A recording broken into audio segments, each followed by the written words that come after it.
Hello，大家好，我係 Susanna，歡迎嚟到我哋2026年第一次嘅廣東話投資移民同埋公民身份嘅分享會。咁今次我哋會同大家分析下幾個最 popular 嘅國家嘅移民方案嘅。咁我哋開始，誒，點解啊？係，好啦，咁我哋講翻，即係講翻嗰個目標啦，或者係原因啦，點解而家呢個時間係對於所有想做身份規劃嘅人嚟講係幾咁重要？咁第一都知道，呢近一兩年其實嗰個世界都比較波動啦，咁亦都會有戰爭啦，咁所以其實對於第二身份嚟講咧，而家對於每一個家庭咧係越嚟越重要嘅，因為都唔知道幾時會喺自己嗰個國家或者自己生活嘅地方係會發生咩事啦。咁所以一個安全網係好緊要嘅。咁第二就係全球嘅流動性啦，譬如去邊度居住啊，或者係旅行啊，免簽證都係好緊要嘅。或者係譬如可能以前疫情咁樣樣，如果有一個誒居留權嘅話咧，其實你係任何時間你都可以，就算佢係封鎖邊境嘅話，你都可以入到去嘅。咁另外就係資產轉移啦。咁其實而家好多客都同我講，佢其實如果喺同一個地區或者係用同一個貨幣，佢去投資嘅話，其實都有一啲好唔確定嘅因素。咁所以佢哋其實都會想喺唔同世界唔同國家咁分佈自己嘅資產嘅。咁另外就係貨幣對沖啦，譬如港幣同美金掛鈎，咁但係美金可能有啲投資客都同我講，可能越嚟越會比其他貨幣可能會貶值嘅，咁所以可能都想投資喺其他唔同貨幣嗰度。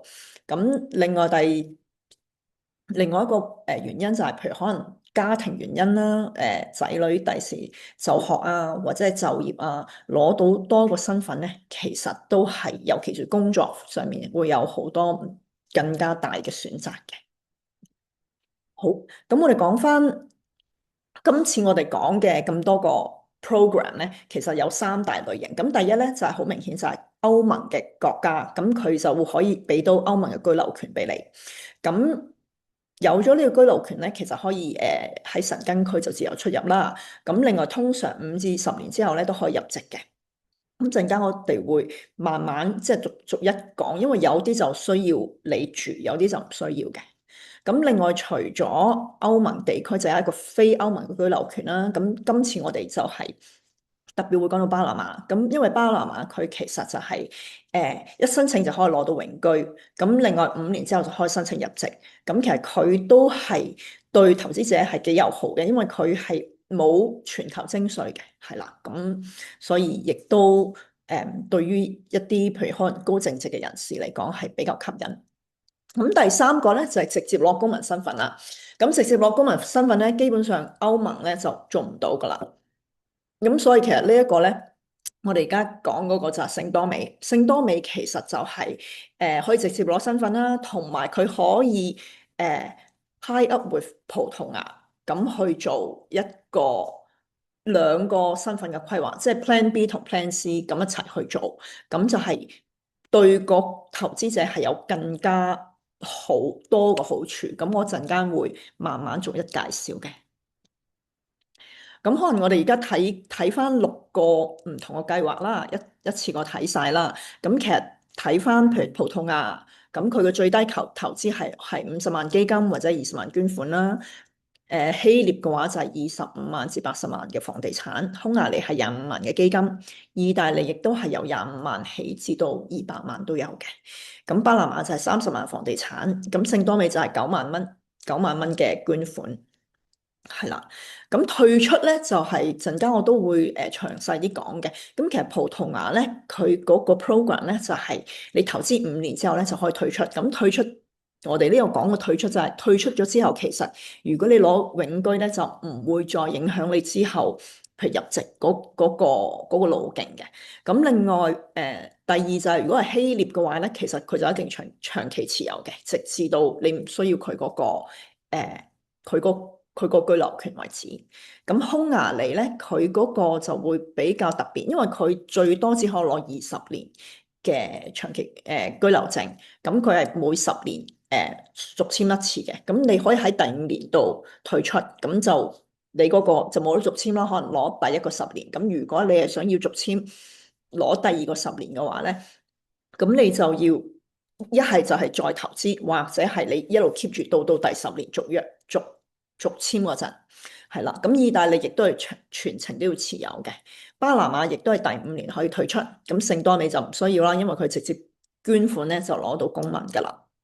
咁處理時間就大致上大部分都係2-3個月啦。咁可能希臘同葡萄牙就會耐少少。咁而家 around 12個月度啦。葡萄牙同希臘都係差唔多呢個時段噶啦。咁公民身份就係葡萄牙10年啦。咁其餘希臘啊、匈牙利啊、意大利啊都係7至10年不等。咁但係呢幾個國家咧就要居住。葡萄牙唔需要嘅，係啦。咁巴拿馬亦都唔需要居住，聖多美亦都唔需要。咁最低要求都係佢哋係冇嘅。咁但係葡萄牙就需要每2年14日，咁巴拿馬就每2年1次入去。咁歐盟護照可能我之後就頭先都講過啦，葡萄牙、希臘、匈牙利同埋意大利都係可以攞到嘅。咁但係巴拿馬同聖多美就唔係歐盟護照啦。咁呢度亦都係仔女嗰個，我之後可能會再詳細啲講返。咁頭先講咗啦，最重要嘅問題就係幾時退出投資嘛。咁葡萄牙第5年，巴拿馬都係第5年。咁之後就退出唔會再受影響㗎啦，即係可能你退出咗之後先至申請公民都係冇問題嘅。咁匈牙利就係講，亦都係頭先講咗啦，咁係10年有效，第5年可以退出，但係如果你要續簽嘅話，第10年要再投資。咁希臘、意大利都係需要長期持有，咁聖多美就係捐款啦。咁我哋深入分析下每一個 program 啦。咁葡萄牙黃金簽證其實基本上一直以嚟咧都係最受歡迎嘅。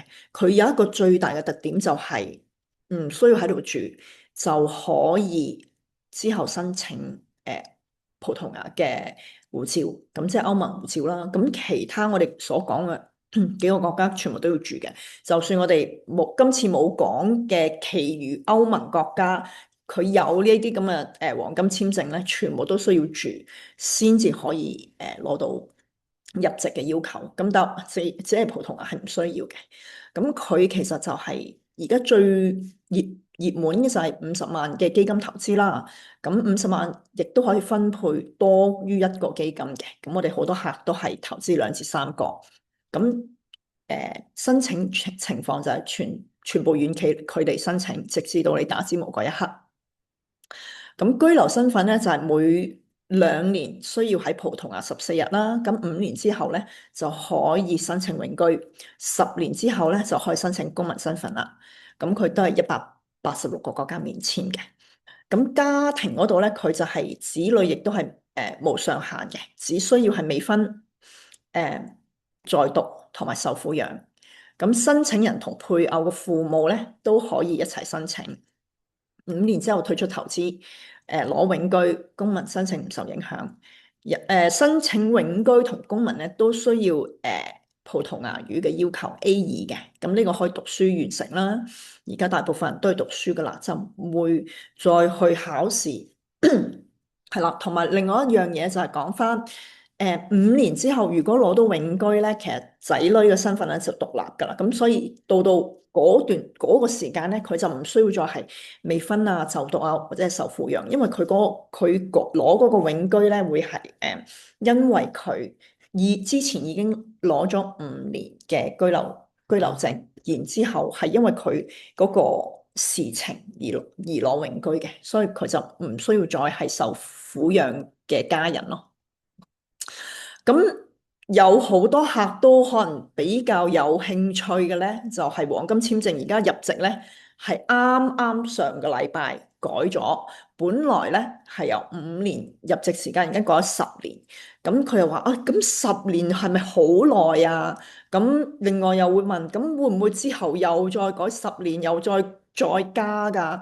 咁其實第一就想 clarify 翻，10年咧係歐盟成個國家、成個區咧嘅 maximum 嘅，即係佢成個嗰個歐盟嗰個法例咧就唔可以超過10年嘅，所以10年已經係最盡㗎啦。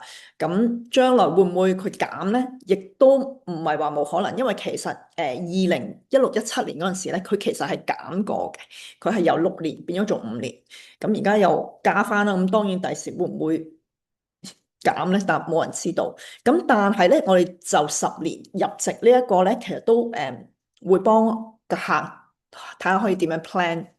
咁其實有4個路徑嘅。黃金簽證攞5年之後咧，其實個客係會有4個選擇。第一就係繼續黃金簽證，就每2年續簽一次。第二就攞普通永居，佢嗰張係5年嘅卡，咁佢就5年續簽一次啦。咁譬如佢5年攞黃金簽證後5年，跟住再攞普通永居5年，即係等於一路係10年，咁就可以入籍，可以申請入籍噶啦。咁或者咧，如果佢唔攞普通永居，就可以攞黃金永居。咁其實同普通永居好類似，只不過咧，佢嗰個居住要求就短好多。佢係5年入邊住35日，係啦，就同黃金簽證嗰個2年14日係一樣嘅嚇。咁亦都係黃金簽證5年，再加永居5年就可以申請入籍。咁因為10年啊嘛。第4個選項咧，其實就係個歐盟長居卡，亦都係5年之後咧，如果個客佢想啊，我想去其他歐盟國家住，咁佢其實可以申請一張葡萄牙嘅歐盟長居卡。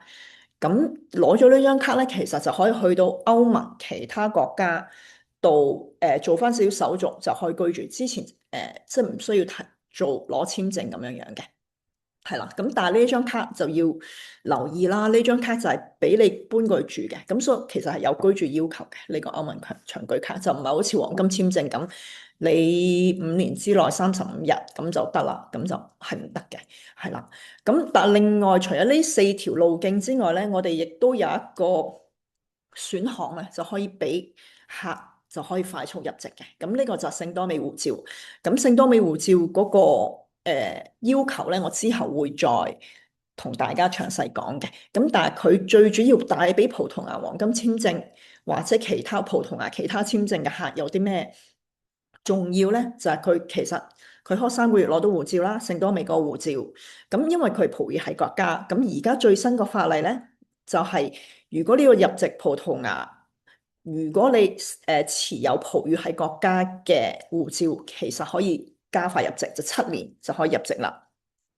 亦都同時係免考 A2嘅葡萄牙語嘅。咁所以呢一樣嘢亦都係適用於現有嘅葡萄牙簽證申請人或者新嘅，即係所以而家你已經有一個葡萄牙黃金簽證啦。咁而家改咗10年，我話我唔想等10年啦，我想盡快入籍。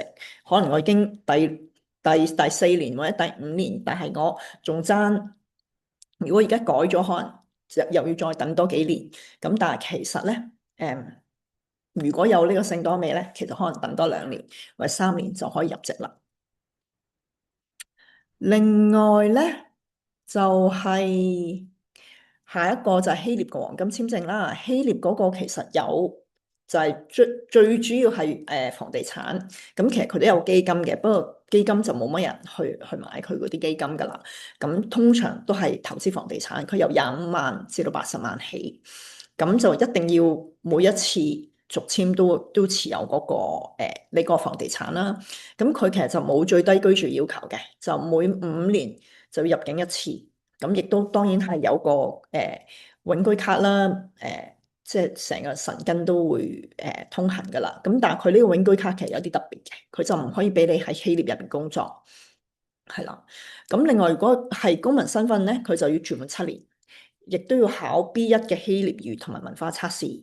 另外，子女咧只可以去到21歲或者可以延至24歲嘅。咁如果21歲以上嘅子女，其實父母可以轉讓嗰個物業俾佢，就變咗個子女去做主申請人咯。或者其實子女14歲以上咧，都已經可以做主申請人，咁就可以帶埋佢父母。咁但係變咗兄弟姊妹就帶唔到噶啦，因為佢呢個只係譬如父母或者係子女可以帶嘅啫，係啦。咁另外就係匈牙利啦，匈牙利就係25萬嘅房地產基金，咁就得兩個基金嘅啫，因為其實佢相比葡萄牙有幾十個唔同嘅基金，就一嚟市場冇咁成熟啦，二嚟冇咁熱門，所以其實佢都support 唔到咁多基金去做嘅。咁佢就係頭先講過啦，投資可以第5年退出，咁就攞10年。如果你要續期嘅話，要再投資一次，或者你嗰個投資hold 到你第10年續簽嗰陣，咁佢最多只可攞20年嘅永居，亦都冇居住要求。但係公民身份就要住滿8年啦，匈牙利語啦，B2同埋限18歲以下嘅子女。意大利投資簽證佢就有25萬初創企業啦，到50萬公司股份，100萬就捐款，200萬就政府債券。咁但係佢呢一個投資咧，其實佢係要除咗你嘅投資之外，佢另外需要你買物業或者租，所以呢個係額外嘅一個支出嚟嘅。咁另外佢就會都有好快嘅預批，咁但係預批完之後你就要做你嘅投資啦，咁可能都係要3-4個月先至攞到卡嘅。咁佢有一個特別嘅就係佢有一個特別固定稅，咁就係國外嘅收入每年30萬稅。咁所以其實呢一個咧就唔係話俾一啲普通，即係可能係好高收入嘅人士，佢可能本身如果佢冇呢一個稅嘅 scheme 嘅話咧，佢可能每年係要俾幾十萬或者100萬嘅稅。咁但係佢如果用咗呢個意大利嘅簽證咧，佢當咗意大利係佢嗰個稅務居民咧，咁變咗佢每一年交嘅稅咧就會係 cap 咗係30萬咯，即係佢再賺得再多，佢都唔需要再俾更加多嘅稅噶啦。咁佢呢個入籍就需要10年啦。另外家庭就係18歲以下嘅子女，咁帶父母就非常難噶啦。咁一定要係譬如經濟啊，同埋身體照顧上面都係要依賴嗰個申請人先至可以加入嘅。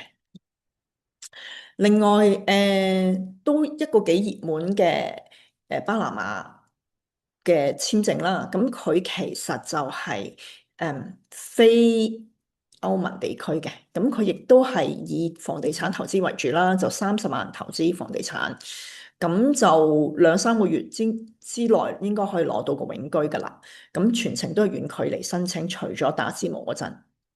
咁另外佢嘅投資亦都可以5年之後就退出，而唔會影響佢個身份或者將來入籍嘅。咁佢5年就可以入籍噶啦，就可以申請入籍而佢居留咧就每2年入境一次就得噶啦。咁佢亦都係冇全球徵稅嘅，咁所以可能對入某啲對於稅務比較敏感嘅人咧，就可能會或者可能係好高收入咧，就可能係比較友好啦。咁另外家庭咧，佢就係子女咧，就係去到25歲都可以包括嘅。咁父母就係申請人嘅父母，配偶父母就唔合乎資格噶啦。咁入籍嘅話就需要西班牙語同埋文化考試嘅。咁講翻聖多美啦，之前講過提及到就係聖多美，佢其實而家除咗好快可以攞到一本護照之外咧，佢亦都可以同葡萄牙一齊，咁就可以加快去入籍嘅。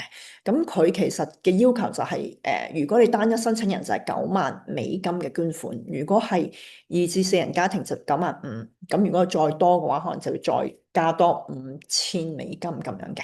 咁佢就係先批，然之後後付款，咁所以佢政府會批咗你先，然之後你先需要捐款嘅。咁其實2-3個月就可以攞到護照啦。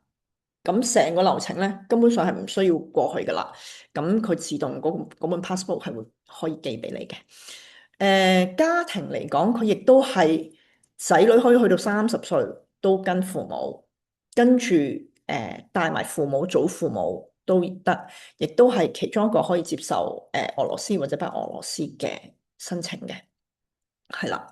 咁頭先講咗啦，嗰個最而家都有好多人有興趣嘅，就係因為佢可以加上葡萄牙嗰個黃金簽證，變咗佢可以係一個 Plan B，再加一個 Plan C，就可以快速入籍，仲可以豁免考試。因為其實考試如果每一個人佢都要時間去準備啦，或者如果佢上堂嘅話，其實都可能每個學嗰個學費都要幾千歐嘅，咁所以佢其實就已經完全唔需要考試噶啦。嗯。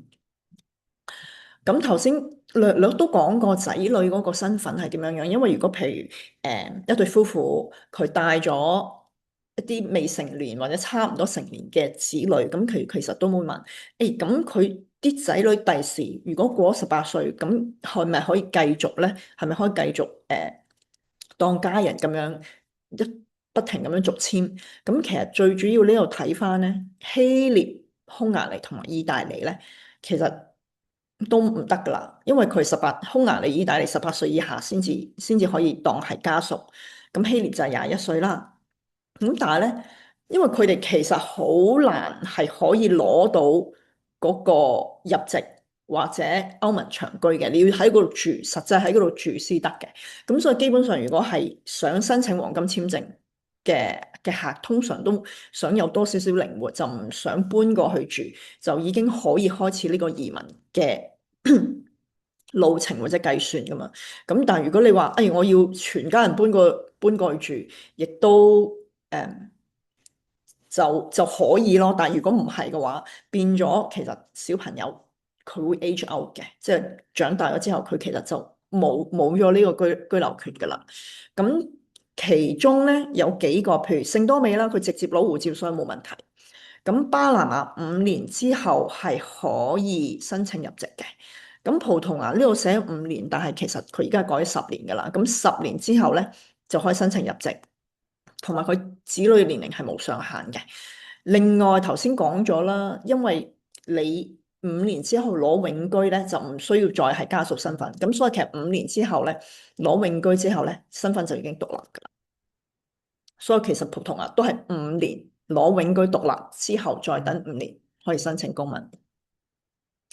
咁總結一下啦，頭先我講咗咁多個唔同嘅 program，大家可能覺得都好多唔知點樣揀。咁其實好簡單，可能講翻每一個最大嘅優勢嘅 program 啦。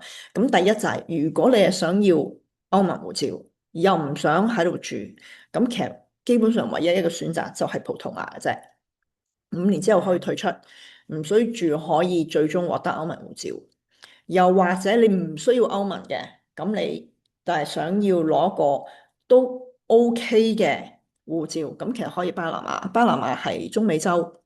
咁佢亦都係佢嘅貨幣都係用美金計算嘅，亦都有好多美國人喺嗰度退休啊，或者做生意，因為佢嘅稅係比較優惠嘅，咁所以佢都會係一個有幾大嘅一個叫做 expat 嘅 community 嘅嚇。咁嗰個咧就係即時攞永居，5年之後可申請入籍，亦都唔需要住嘅，5年之後亦都可以退出啦。咁如果你係話，我要攞個護照好快咁攞一個護照，好急嘅，咁其實我哋就建議聖多美。咁聖多美比起其他，譬如可能都有啲細國，譬如係加勒比海啊嘅護照有啲咩唔同咧？咁第一就係佢真係，如果你第時攞咗呢個護照，想再再 long term 少少，再 plan 好。不如攞多個歐盟嘅身份啦，咁其實呢個護照對你嚟講係好有用嘅。如果你聖多美再加葡萄牙，你其實係可以加快咗3年入籍，比平時，亦都唔需要再考葡語考試。咁另外有啲客就話，咁我又想即係比較中意去投資房地產。咁投資房地產，巴拿馬就係投資房地產啦。咁另外希臘咧都係投資房地產嘅。咁所以咁而佢嗰個投資就係25萬，就比較即係都算係比較低嘅。咁但係你就要一路持有咯，即係嗰個房地產一路持有，同埋如果有小朋友嘅話，可能就要 plan 啦。咁到時如果你需要嘅話咧，咁我哋可以做一個1對1嘅 planning sessions，咁可以睇翻你哋屋企人應該屬於用邊一樣嘅program 係最適合咯。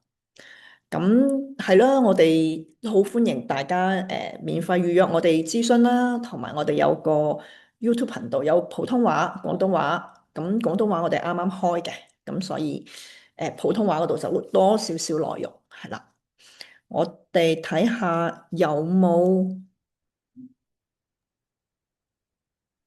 問題啊？有一个问题是，葡萄牙黄金永居和普通的永居有什么不同？哦，其實有咩唔同？佢最主要就係普通永居，佢係有居留要求嘅，佢一定要你5年之內住滿24個月。咁黃金永居就係5年之內35日，咁就好似黃金簽證咁樣，你根本唔需要過嚟住，可能兩嚟一次旅行、2次旅行咁已經夠啦。嗯。这里还有一个問題是，5年後是否一定可以退出投資？退出時需要有什麼注意的嗎？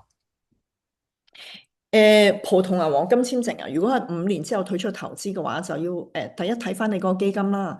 你嗰個基金如果佢係嗰個時間係5年或者6年可以俾你退出，咁你就可以順利退出啦。咁另外有一啲基金咧，佢就係譬如6年期嗰陣咧，就可以幫你去買翻嘅，即係贖回嘅。咁嗰啲都會好容易去退出，係啦。即係如果有啲客，即係佢好在意，我一定要6年即刻退出，咁就可能要睇翻佢揀基金嗰啲係咪有呢個 flexibility 俾佢隨時間退出咯。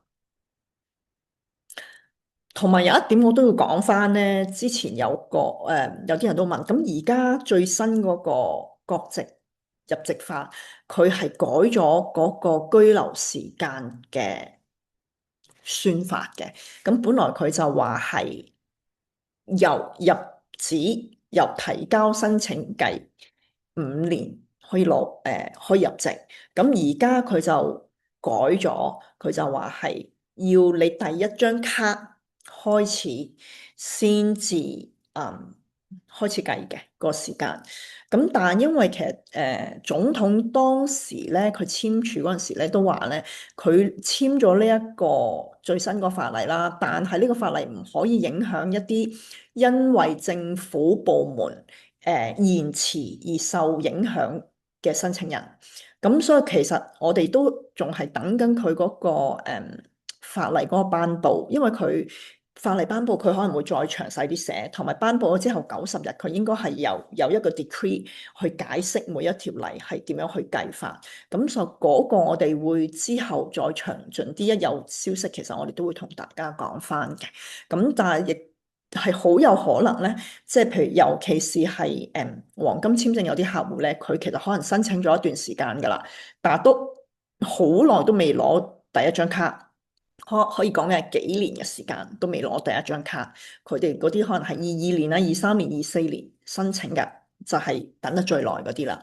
咁所以呢一個其實我哋係都幾有希望，其實會係佢哋係會即係嗰個新法，就算係佢話由第一張卡開始起計咧，基本上佢係應該可以被豁免，又或者如果到時嗰個法例冇仔細指明咁樣講咧，其實我哋都會建議啲客可以去可以去申訴咯，係啊，可以去訴訟咯，因為其實真係法例講政府要90日之內90個 business day 之內覆噶嘛，咁你幾年都唔覆，咁其實係一個好大嘅，即係喺政府嚟講係嘅好大嘅失誤咯。嗯，我哋有冇其他？仲有冇其他問題啊？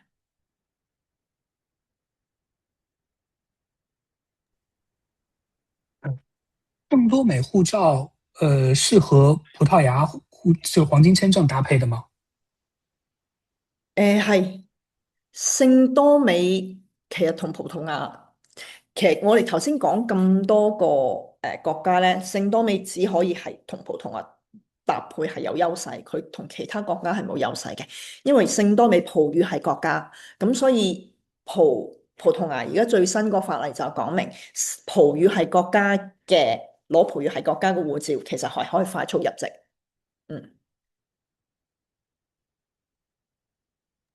，OK，係咪好啊？咁多謝晒大家。咁如果一有咩新消息，我都會同大家分享嘅。Thank you。